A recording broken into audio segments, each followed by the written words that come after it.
Welcome to Jesuit Retreat Center. I am Rick Vivenka, and I am honored to serve as Executive Director. We are very grateful for the gift of your presence with us this evening. Realizing that a number of you may not have been to Jesuit Retreat Center before, I would like to note to you that we have a remarkable history going back 122 years to 1898 as a place of Jesuit formation and the first and longest continuing place in the United States providing retreats for the laity. I would also like to share with you a little bit about how this particular evening came about. We have had a tradition for a number of years of having a major fundraising event in May called Hearts on Fire. We were not able to have it in May, so we rescheduled it to tonight. And as you are aware, we could not do an event like that tonight either. So this is our plan B. And thanks to the generosity of our wonderful continuing sponsors, we intend this evening to be a gift of Ignatian spirituality to our wider community and world. Many of you are probably aware that St. Ignatius Loyola is regarded as the patron saint of Plan B. He had some wonderful plans in mind, but they did not go his way. And so he poured his life into Plan B, and he changed the world for over 500 years. And so it is in this moment we are living in the Plan B legacy of Ignatius Loyola.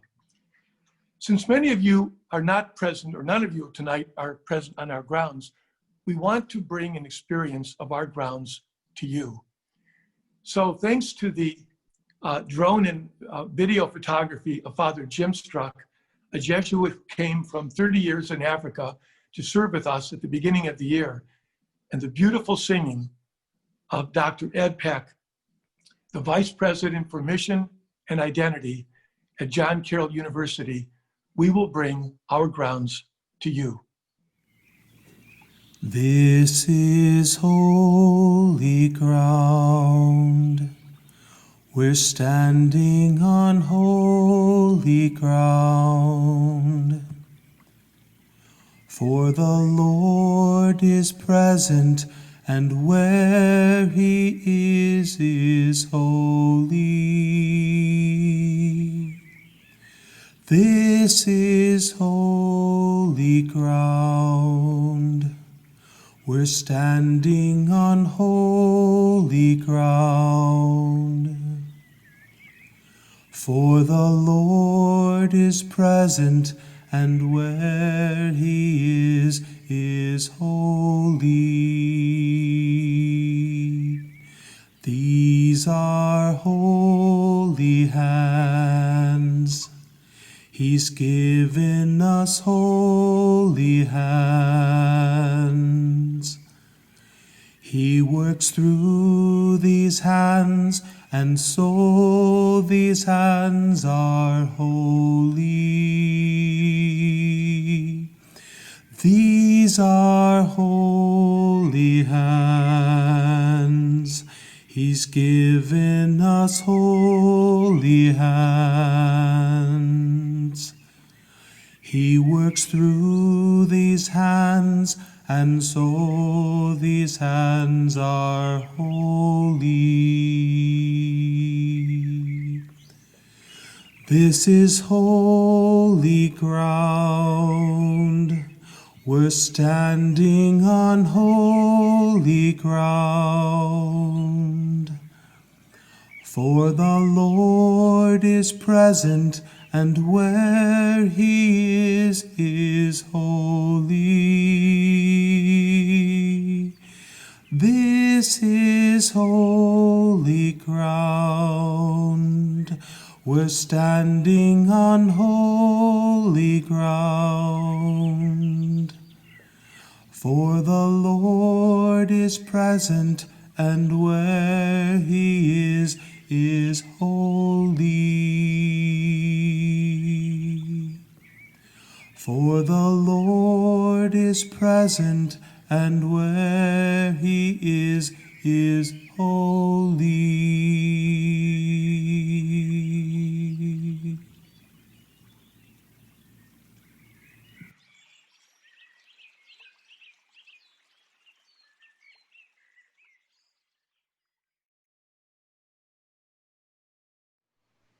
As you know and can see, this is truly a place of peace. I would like to say a little bit more about our theme and our process for this evening. In choosing our theme that we did so very carefully, we hope that this evening will be a time to rekindle the fire of God's love amidst whatever challenges and difficulties you are facing in this time. And we also believe that our lives and our world so deeply need hope and healing. I will be introducing each speaker, and following their reflections, there will be a time for quiet reflection. And then the speakers will respond to as many comments and questions as possible as you chair in the chat function of Zoom. Please know that behind the scenes, Bill Hobbs, our Associate Director, is going to help summarize these key questions and comments, knowing that there are hundreds of people that are part of this moment. We will then end with an opportunity for giving thanks and to share a beautiful closing prayer. We are very honored and grateful to have two of the best speakers we could ever hope for in Father Tim Kesicki and Chris Lowney.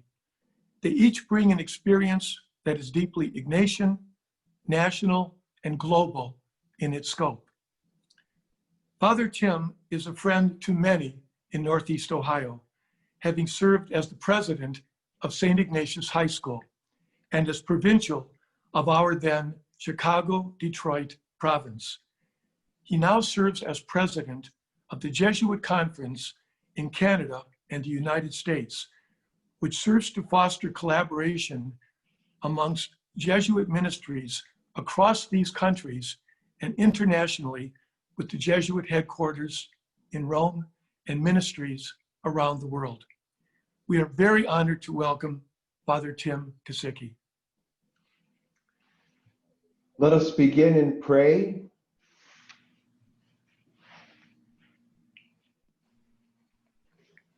Lord our God, we praise and we bless you this night for filling us with so many good things. Wherever we are, at our own home, at another family member's, virtually connected, we know that that home is holy ground because it is in holiness that we gather. We gather on a very special anniversary for our country, the anniversary of September 11th. Many of us remember 19 years ago and the trauma that this inflicted on our nation. We also know how God brought us together, how God showed us a path toward healing, and 19 years later has given us the grace to reflect, to grow, to hope, and to dream. As we come tonight to kindle this fire, many of us in need of healing, give us that same courage to hope and to dream, so that together we might build your kingdom. And let us pray that great prayer of St. Ignatius Loyola. Lord, teach me to be generous.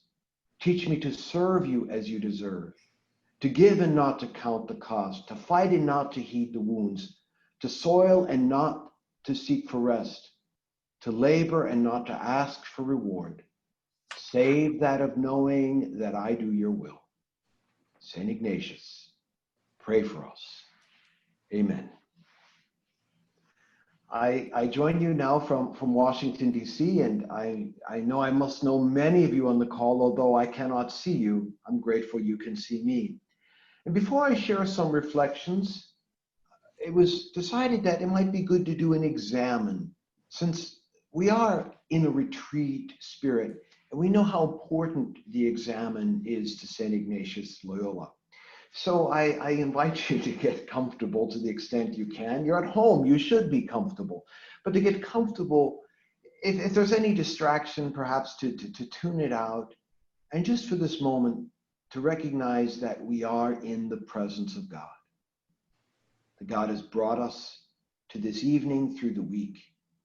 That God has perhaps given us something to eat, something to drink, and an opportunity just to be still.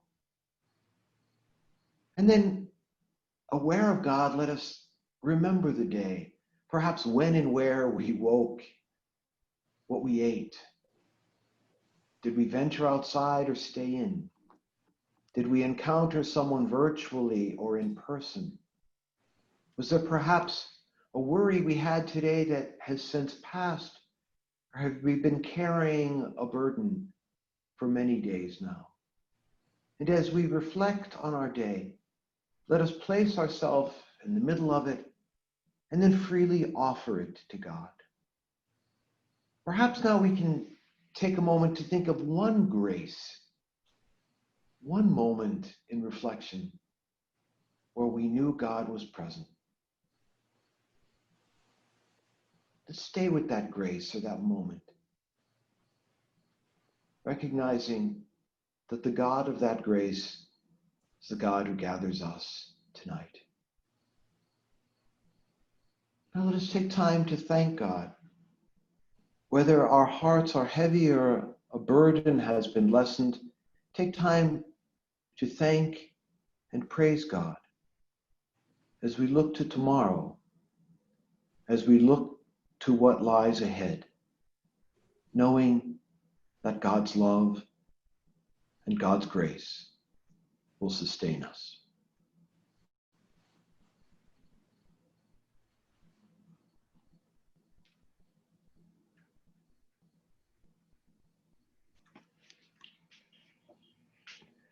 I'm going to begin my reflection tonight with a memory.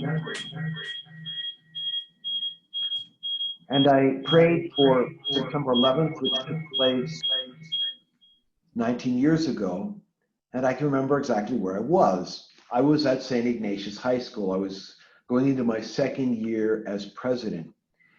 I'm sure those of you who remember that era, it's interesting, high school and university students today weren't alive then, but many of us, I think, on this call tonight were.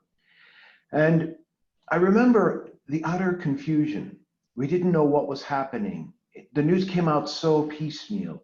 I remember the internet literally crashed going to the 24-hour news sites. They weren't prepared for it.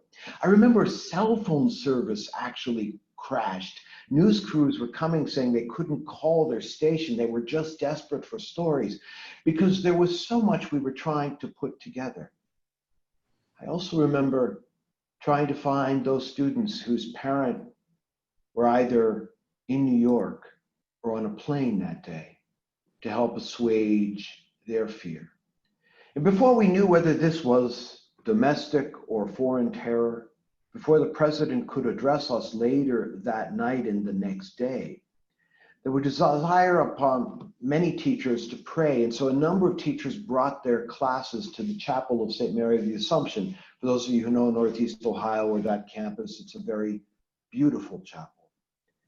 And I was asked if I could go lead people in prayer. And the first thing is, what do I bring? What do I say? And so I remember looking at my bookshelf and there was the diary of Pedro Arrupe.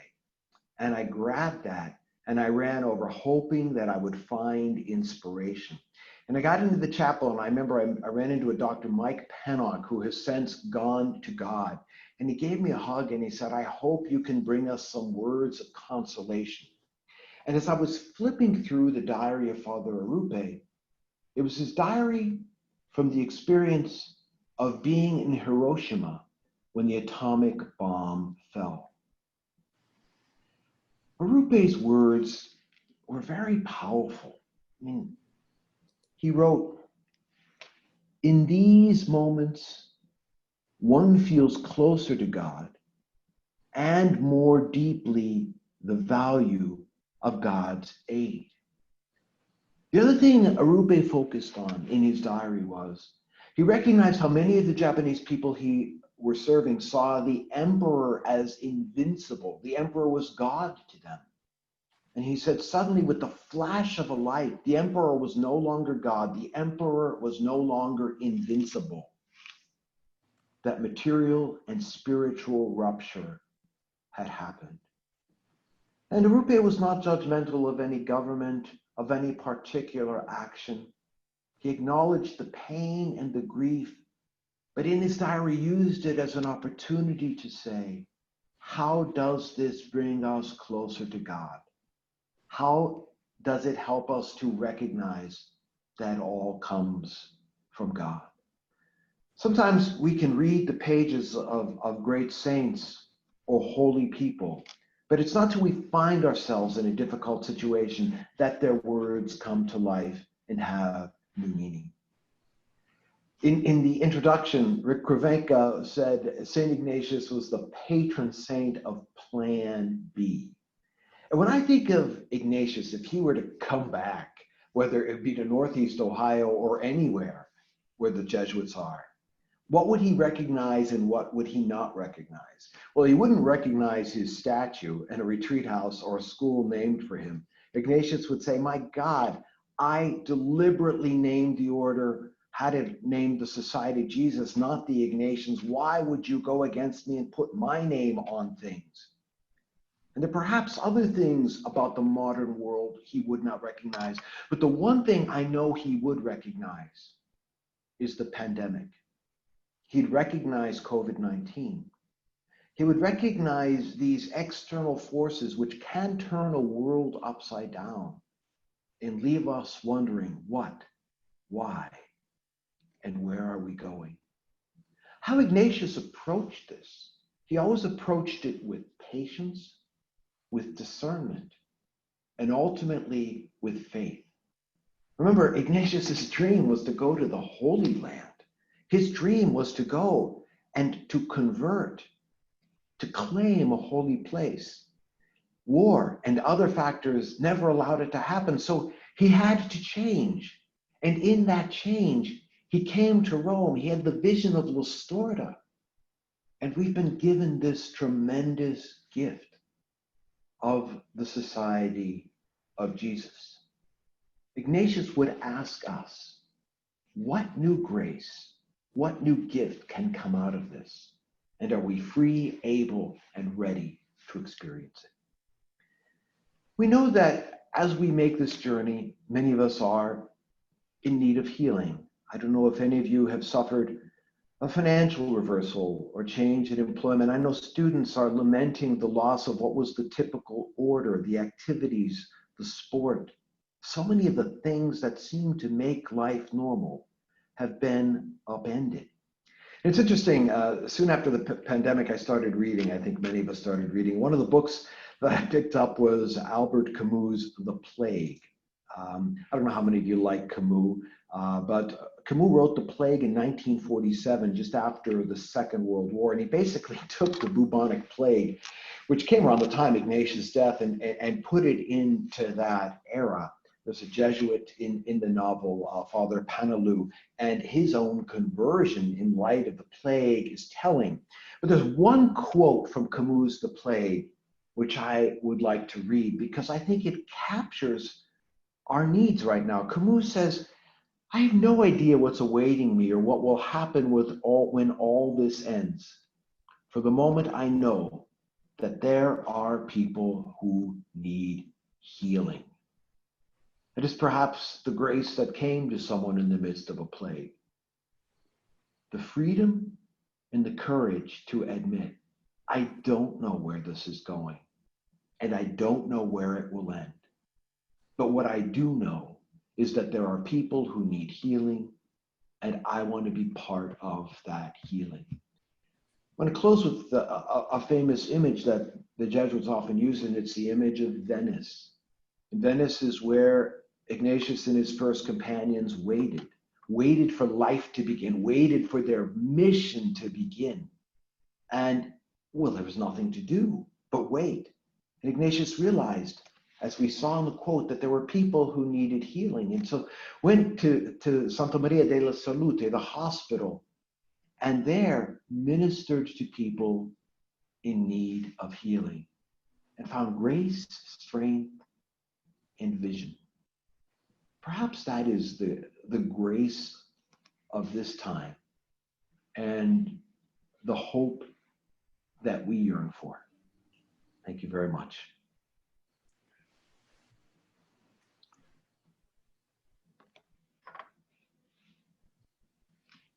Thank you so much, Father Tim. You always speak with such quiet and deliberate passion.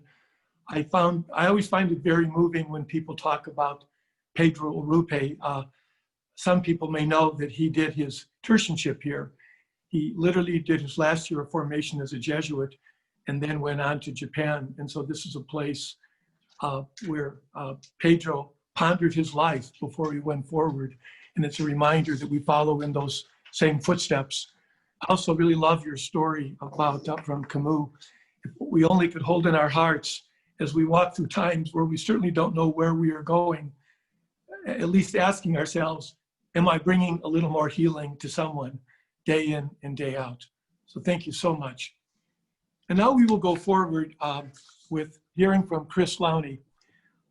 Chris brings a remarkable background experience in Jesuit formation, in global management and ministry, and presently serves as vice chair of the board of Common Spirit Health, the nation's largest nonprofit health system.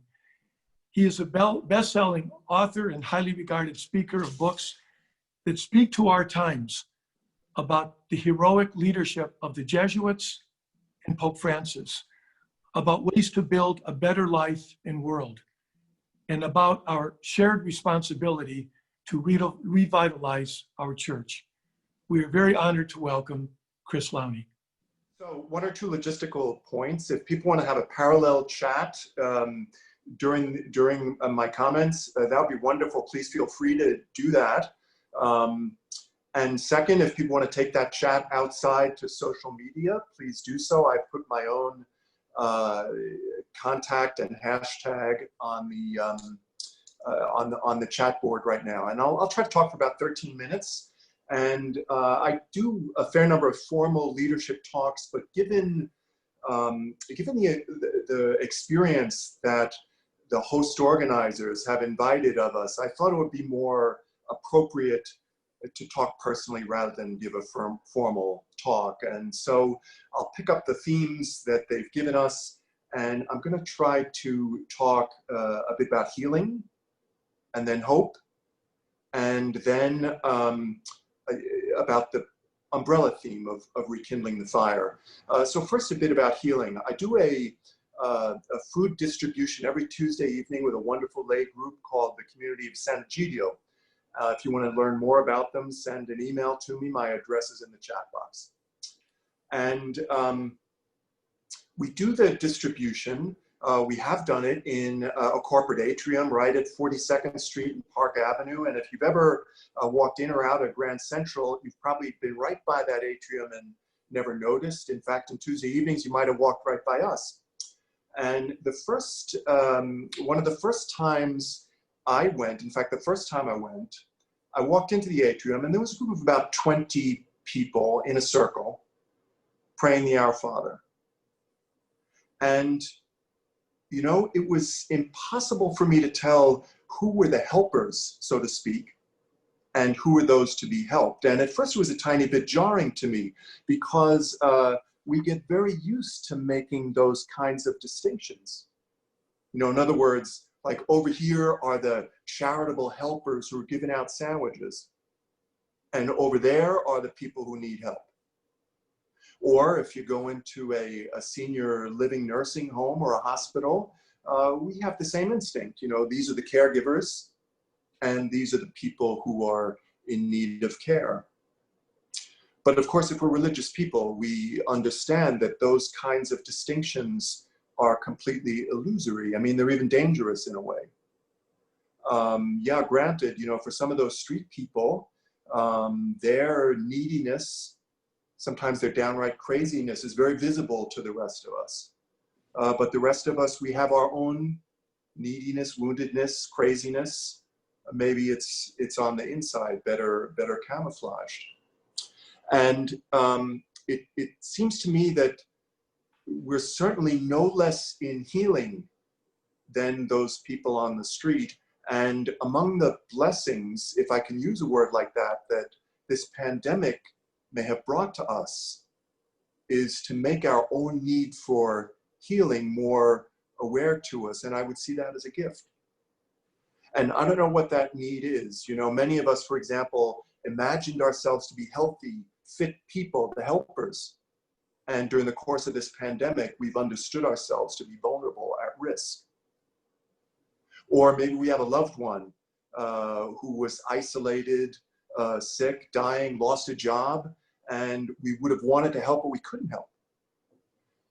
Or thinking of the racial justice issues that have come to the fore in these months. Maybe, we've blithely gone through these years and haven't been attuned to the way this system works, and all of a sudden said, gee, how in the world have I managed to go through the world not noticing this, and I need to be healed from my own ignorance.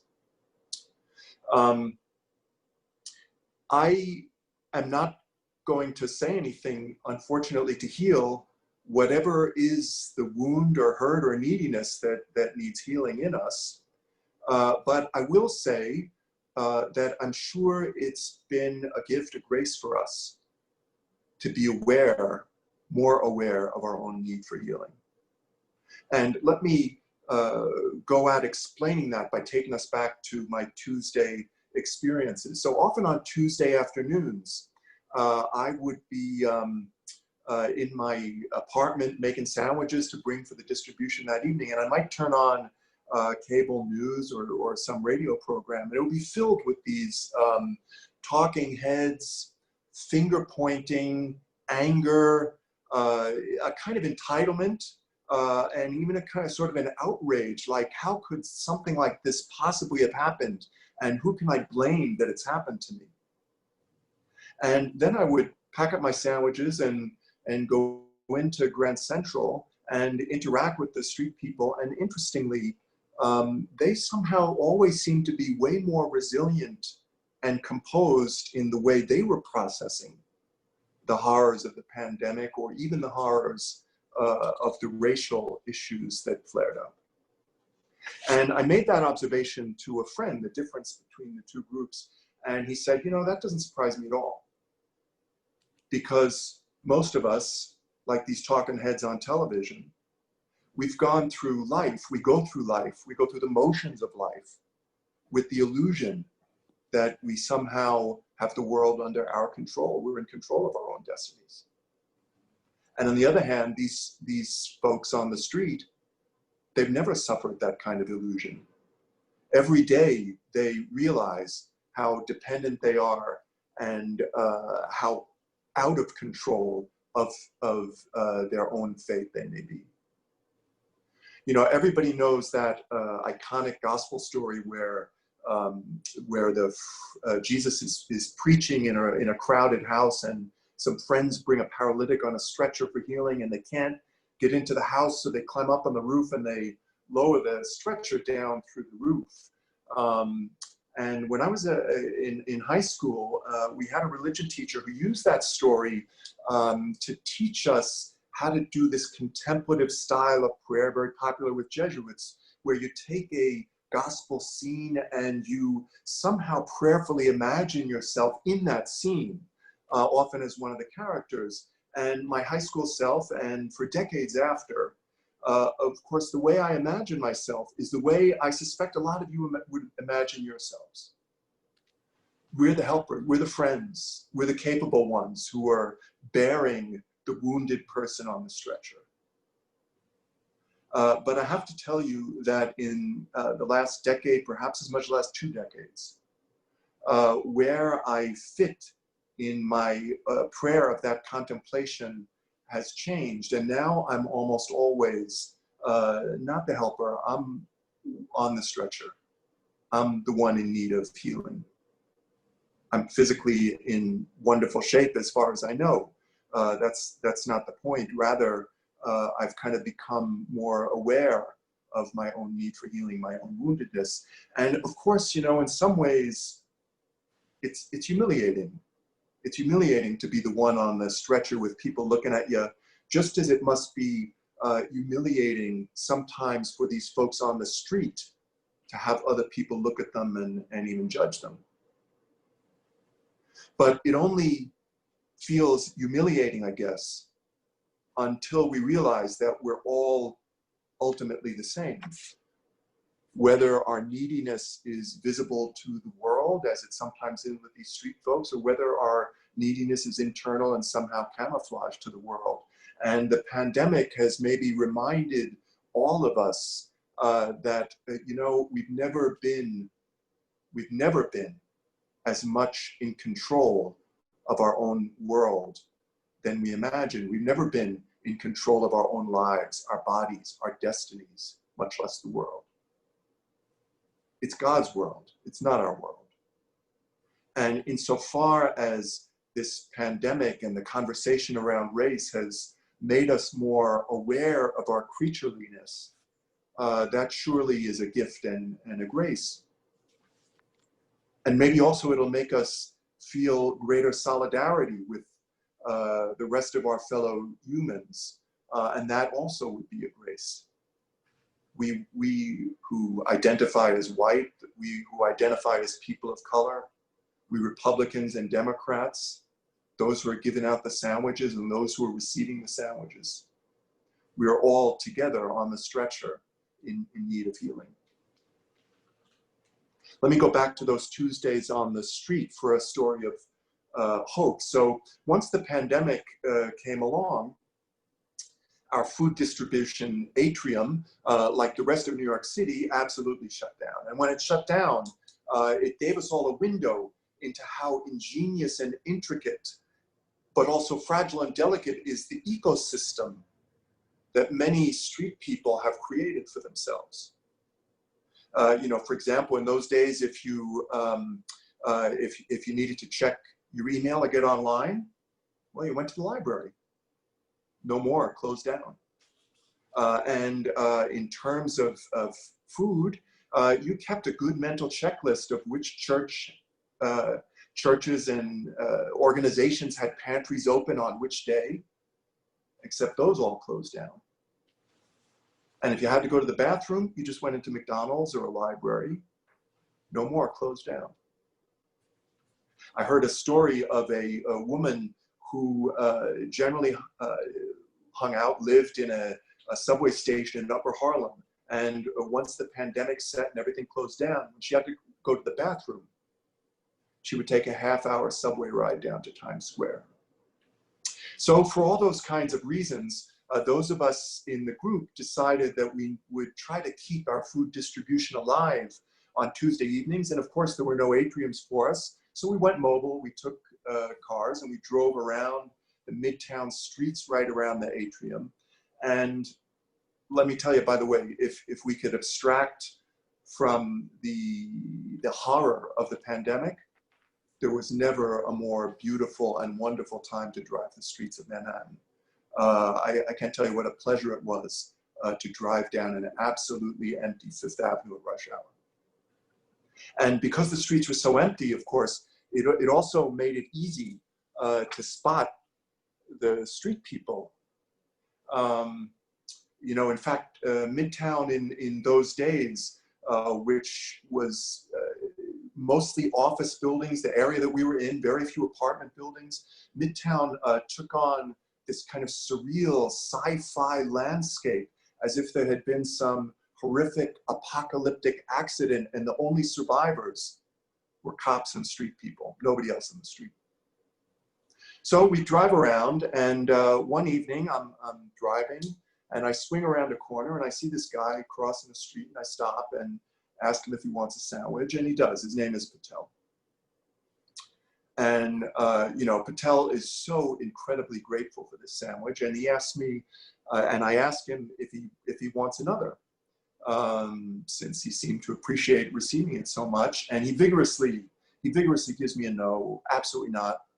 He points further down 51st Street, and he says there are folks who hang out there, and he couldn't possibly take another sandwich because folks further down the street might need sandwiches. I give a lot of leadership talks, as some of you here know, and among the qualities of self-leadership that I often talk about are resourcefulness and gratitude and generosity of spirit, caring about something bigger than yourself. And my God, I thought at that moment, have I ever seen gratitude and generosity like I'm seeing now in Patel? And you may be thinking, look, of course the guy was grateful. If I didn't know where my next meal in the world was coming from, I'd be grateful too. if somebody came out of nowhere and gave me a sandwich. But in a way, that's exactly my point. Why should the rest of us be any less grateful for today's meal just because we know where tomorrow's is coming from? Much less because we had the resources at the onset of pandemic to stock up and have many meals waiting for us. For that matter, maybe we should also think about the fact that if we have to go to the bathroom, it doesn't mean a half-hour subway ride. We just walk into our own bathroom, most of us. And maybe that's something we should be grateful for. So Patel made me resolve to try to be more grateful. I've made that resolution many times in my life, unsuccessfully. And, if I could be more grateful, if each of us could be more grateful, we'd be happier people. That's not my opinion. That's borne out by psychological research. And if we were more grateful and happier people, I'm sure we'd also be more hopeful people. And how about Patel's generosity of spirit in passing up that second sandwich because he thought that there might be people further down the street in need? And it was breathtaking to me in a way when he said no. And I right away thought of another great gospel story, that story where the poor woman is feeling a little ashamed because she only has 2 small coins to put into the collection, whereas there are haughty, well-off people putting a lot more into the collection. And of course, you remember the punchline of the story that Jesus praises this poor widow precisely because she's given of her substance. She's given almost everything she had. And, Patel's refusal of the second sandwich made me a bit ashamed because I realized I'm never going to manage to be as radically generous as this guy. And I wondered a bit after, where does that come from? Is that a gift from God? Is that a matter of depth of faith? Is that the kind of thing that enduring great hardship as a street person does, teaches you to be kind to others who are also enduring hardship? But Patel didn't only remind me about gratitude and generosity of spirit. He also gave me a lot of hope for humanity. The virtues that we need to be effective leaders of our lives, of our families, in our organizations, things like being more generous of spirit, caring for purpose bigger than self, being resilient, being grateful. It's not like we need to have a lot of money or work in a prestigious company or have some fancy degree or read one of Chris Lowney's books in order to acquire these virtues. They're there. We all have them. The seeds of them are just there for all of us. And seeing them so vividly in Patel gave me not only a sense of healing, but of hope for humanity, that we can conquer what we need to if we draw on the virtues within us. I've spoken a little bit about hope and healing. Let me now talk about the third idea that in the organization of the conference, which was the idea of rekindling the flame. And I want to talk about it in the sense of rekindling our respective flame, our fire of mission. I'll tell you another story to get there. So it wasn't only cops or street people that you'd see in the streets in those evenings. One of the things you'd also see were guys on bicycles delivering food to people's apartments. And you know that even though these delivery workers working for Grubhub or wherever were so-called essential workers, they were and are paid pitifully, and nobody really worried very much about making sure that they had their PPE. And a lot of them, they were out on the street because they had to be, in some cases, undocumented immigrants who weren't eligible for the unemployment insurance or stimulus checks that a lot of us got. And so they were just trying to put food in their mouths.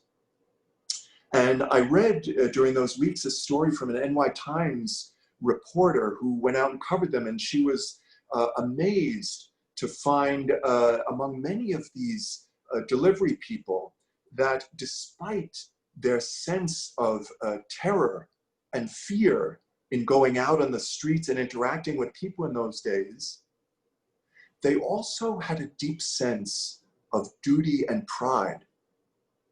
And she quoted one of them. And the guy says this, a guy who was riding a bike for Instacart. "It's all about us right now. We're holding this city together.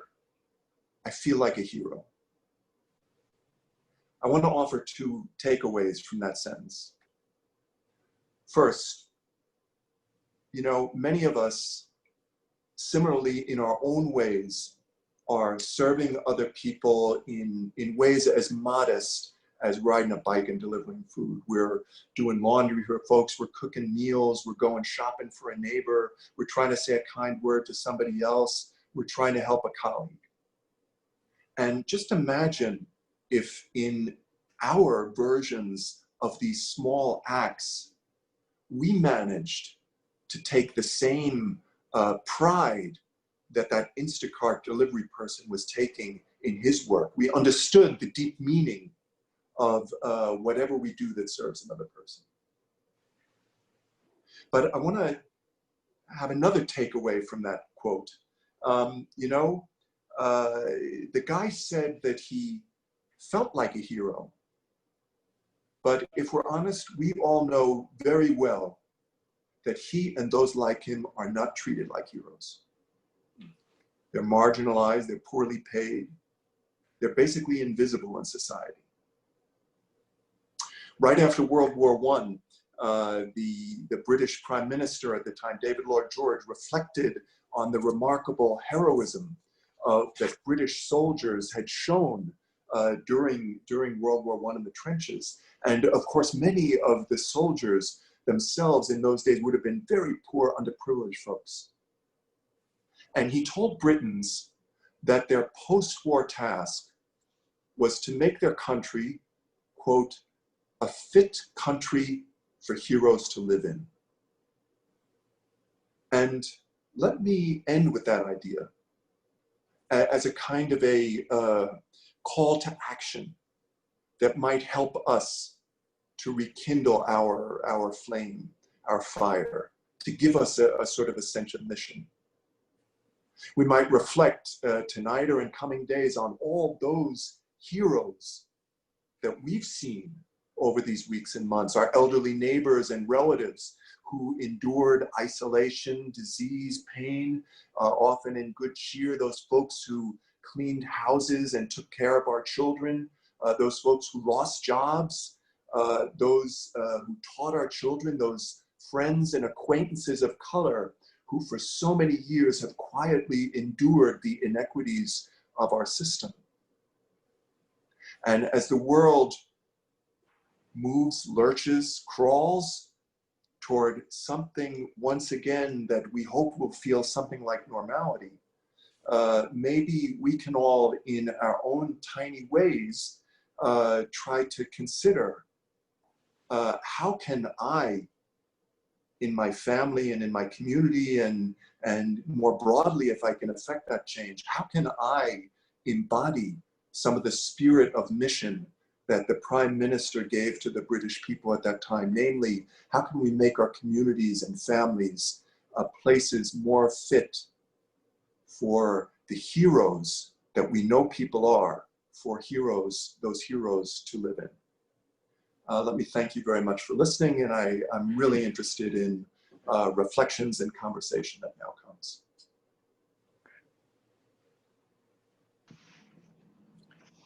Chris, that was wonderfully profound. I just was so caught up with emotion at different points when you talked about the people that you see in the streets. I've always loved New York City and its intensity.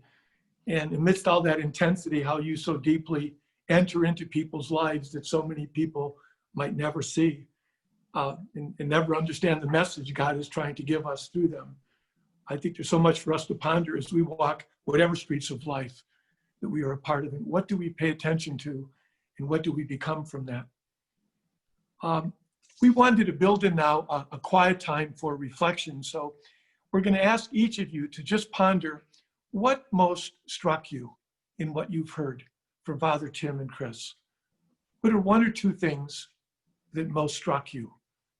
And we're just going to take a couple quiet minutes, first of all, to ponder that. And if you are sitting with family and friends in another setting, after a moment, you might just on a one-to-one level to share one thing that most struck you from these two reflections. And we're going to take a couple minutes now for you to do that.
Okay, we're going to go forward together now.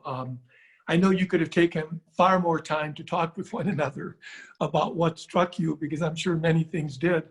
I want to hold up some questions we're beginning to put together from comments that we've heard.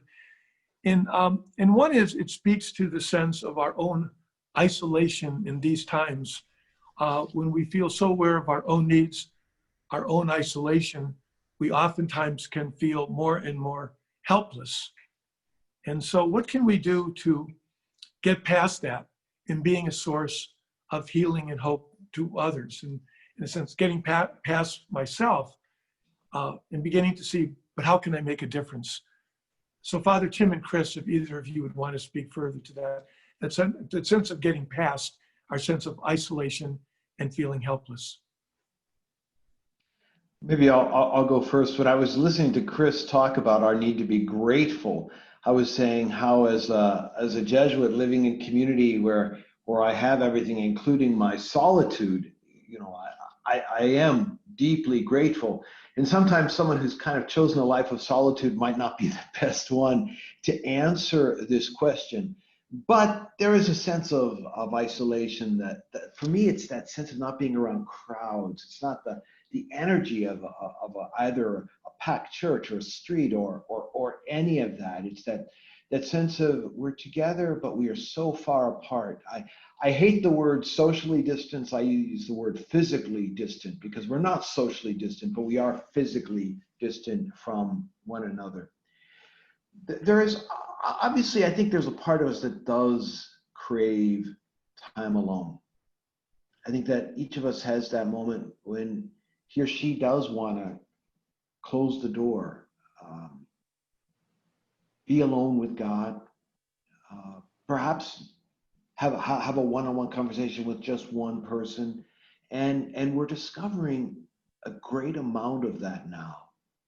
There's also, I think, a part of us that wants to read, that wants to study the past, that wants to perhaps read poetry or things we don't give ourselves time to. And we're finding that no longer commuting to work, no longer traveling, we have more time. And do we view that time as just space to fill with more work? Or do we say, no, if Magis is about choosing and what is better, do we give ourselves that freedom to say, you know, I'm actually just gonna hear a symphony or read a poem or just simply sit and be at this time. And so I think for me it comes down to choices, the majas, and trying to choose that which perhaps is good for my soul and good for those around me. Beautifully said, Tim. Thank you. Chris, do you want to speak to that point as well, that sense of getting beyond self and isolation and stepping out and becoming healing? So, Rick, if I followed you correctly, one of the things I picked up in the question or the comment was the feeling of helplessness. I think was in the person's reflection, and well, I completely resonated with that. And for me, it was it's been a terrible feeling. As you mentioned when you introduced me, I'm on the board of a very large hospital system.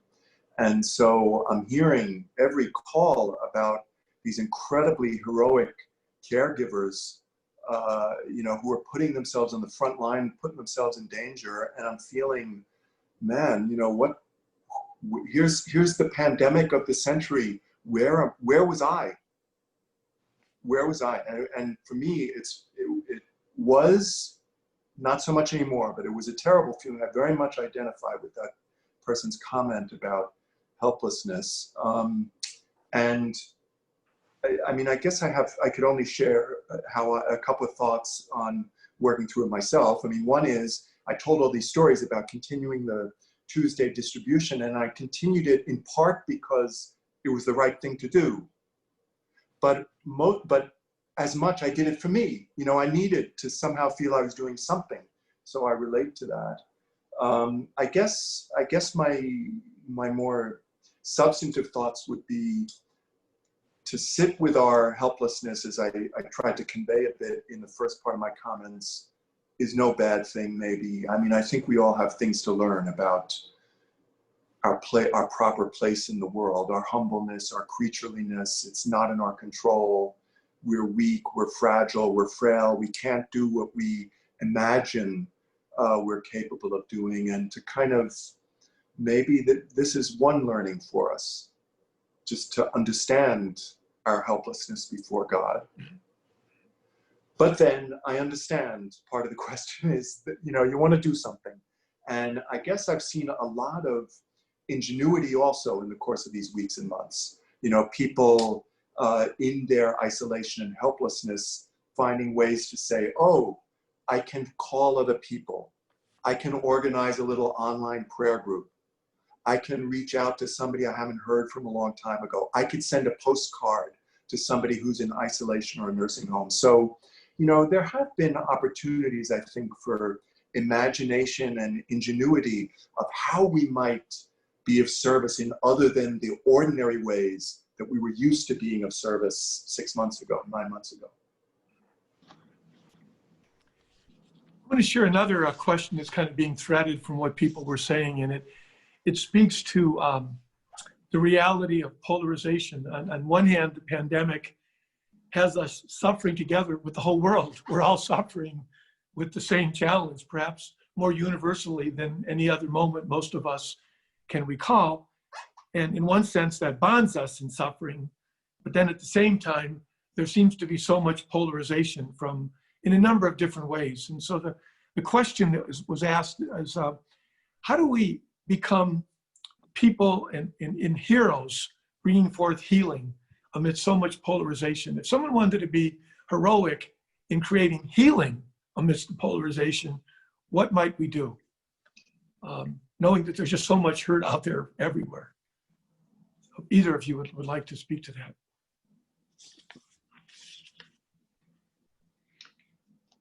I'll go first. I'm grateful for this question, and I think it's one that requires a great deal of reflection. So, I'm going to go to Ignatius Loyola. One of my favorite things in spiritual exercises is his first principle and foundation. To me, that's kind of his philosophy of life. And, he asks us to always seek what helps me reach the end for which I am created? And then he uses this term to be indifferent to that, which, whether it's this or that, as long as it helped me reach the end for which I am created. And sometimes I think our eyes are focused on blame or shame, or we tend to go to, we're not looking forward, we're looking sideways. And in doing so, we can get easily lured into these polarities. I mean, obviously we're in an election, so there are immense political polarities. There are polarities within our church and just within culture and society. And, you know, we have to focus on what is my purpose? Why have I been created? Why am I here? And then what helps me most reach that? I mean, you know, I think Pope Francis taught us that, you know, politics is the highest form of charity. And I think it's a beautiful expression, that politics is the highest form of charity. How then do we look in the political realm as a political process as a charitable process, and not a polarizing one? So I'm really going to just hold on to, I think that's a beautiful image of what is my meaning, what is my purpose, and then do I really want to be lured to one side or the other, or do I want to find that greater good? It's a wonderful, profound image. I hope we can keep holding in our hearts each day. What is my purpose this day in this time? Just a beautiful, powerful question, Tim. Thank you. Chris, did you want to speak to that? You know, so here's another idea, the issue of polarization. I also deeply resonate with that comment. And, you know, Rick, you and Bill Hobbs asked me to talk for 12 or 13 minutes about hope and healing. And the first joke version of my reflection, my talk, was going to be, I have a prescription that will bring hope and healing for all of us. Let's just turn off the damn cable television for the next 4 months, you know? And I just am unfailingly discouraged and depressed. And boy, I don't know, you know? I mean, I've often, when I give talks, I often say that I feel like you get better leadership often bottom up than you get top down. And when I say it, I'm usually in the context of companies and organizations. And there are different reasons why I say that's true, but you know, I feel like there's also a truth to it in the sense of our politics and our church, unfortunately, that you know, the leadership in terms of this is how we ought to behave, this is what we do, this is the right thing to do. We're kind of seeing it at a grassroots level, and then we listen to those who should be our so-called leaders, and they don't rise to the level that I think any human being has any right to hope or expect. I suppose I was supposed to somehow resolve or answer the thing rather than just pile on to the person's complaint. But it's true. If I have to move toward a solution, a to-do, I guess I might say this. You know, at the grassroots level, we know what's the right thing to do. You know, Jesus told us to feed the hungry, clothe the naked, visit the prisoner, you know, and if we just focus on these simple things, maybe we can somehow be an example of that has some influence beyond us on how human beings ought to behave, rather than trying to tear each other down in hate-filled, unfair, angry, bitter ways. Thank you. There's another question that came up, and it works off the image of pride and how Ignatius talked about pride. And the question is, how does our pride in helping others, or maybe our lack of it, fit into Ignatian spirituality? Thoughts about that? How does our pride in helping others, or maybe our lack of it, fit into Ignatian spirituality?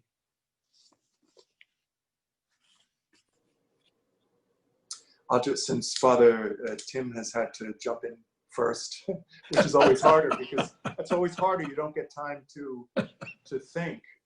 this question is a fastball for him, so he'll have a great answer. But I'll just say one little bit about it, about pride.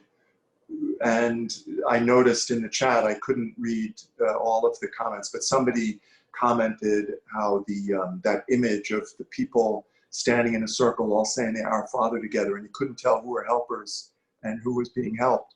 That image touched her. And maybe I'd go back to that image. You know, we have this, I guess it's Jansenist gene in us that we can somehow earn our own salvation through our own smarts and good works and all this other stuff. And of course we should do all those kinds of things.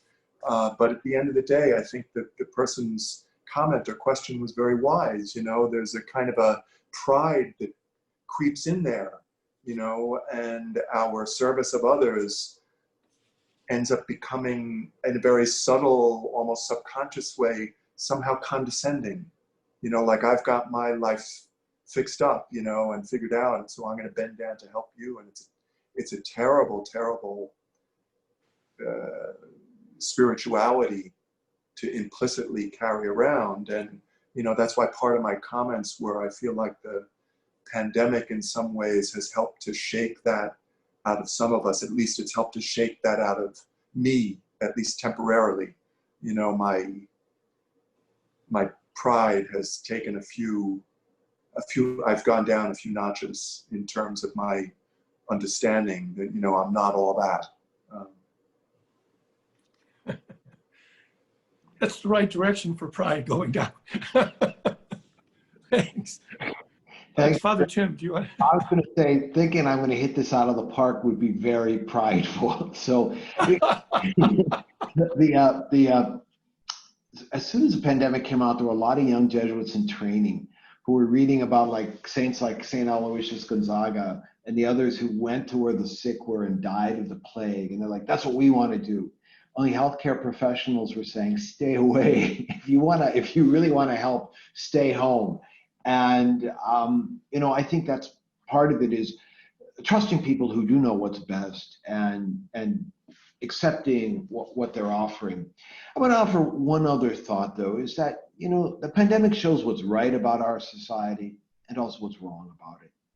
And I got to tell you, I'm out on the streets when I walk in DC, and I just see so many of the homeless, and I just see so much that's kind of broken in our society, not to mention the civil unrest.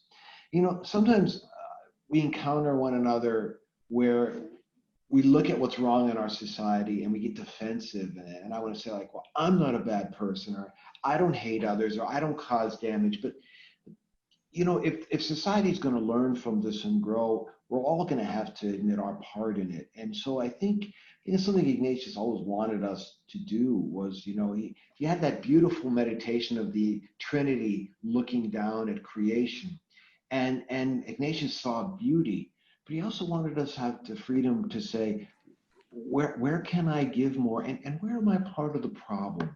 Because I think when each of us recognizes how we're part of the problem, I think then we're a better part of the solution.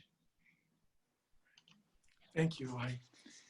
I just feel, as we're sitting here, I feel elated that this is so deeply moving and powerful and just fulfilling so much and beyond of what we had hoped for. It really just feels like one shining moment together.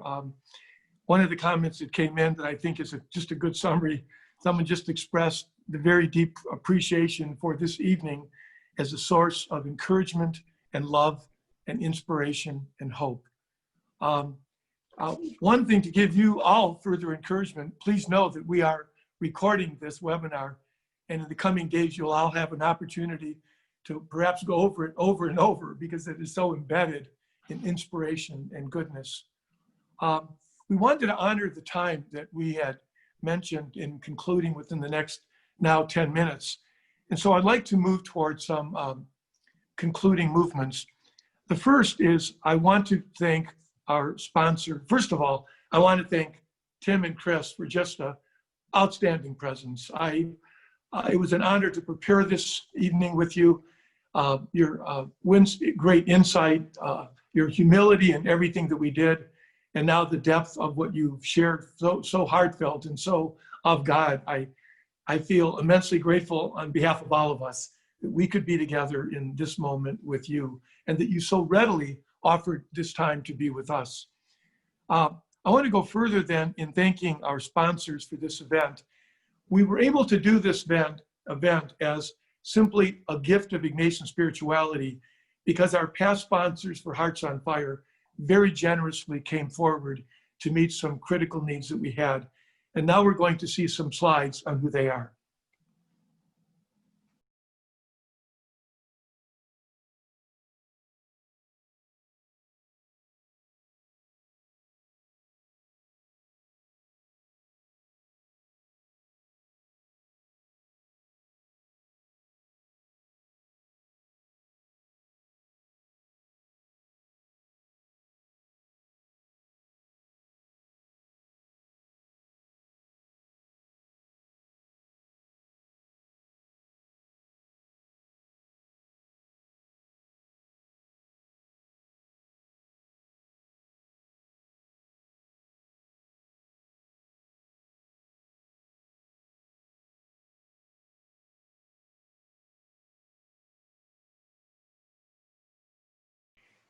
One of our hopes also in this moment is that more of you can become companions on our Jesuit Retreat Center journey. So please stay in touch on our website and know that we can be together next Saturday with an international virtual program with Brendan McManus and Jim Deeds, 60 minutes from Belfast, which will be happening each month, beginning next Saturday morning from 10 to 11. They are a joy to be with, and we hope many of you would be able to register online on our website for this time with them. It is a wonderful international partnership that we share. So finally, we want to end in prayer, and we want to bring you back to Jesuit Retreat Center, this time to enter our 3 chapels and to imagine yourself in these places praying the prayer of Ignatius Loyola, the Suscipe. Take, Lord, receive all my liberty, my memory, understanding, my entire will. Give me only your love and your grace. That's enough for me. Your love and your grace are enough for me.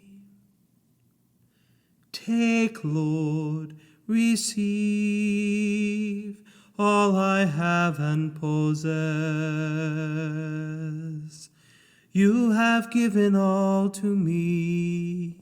Now I return it. Give me only your love and your grace. That's enough for me. Your love and your grace are enough for me. Take, Lord, receive, all is yours now. Dispose of it wholly according to your will. Give me only your love and your grace. That's enough for me. Your love and your grace are enough for me.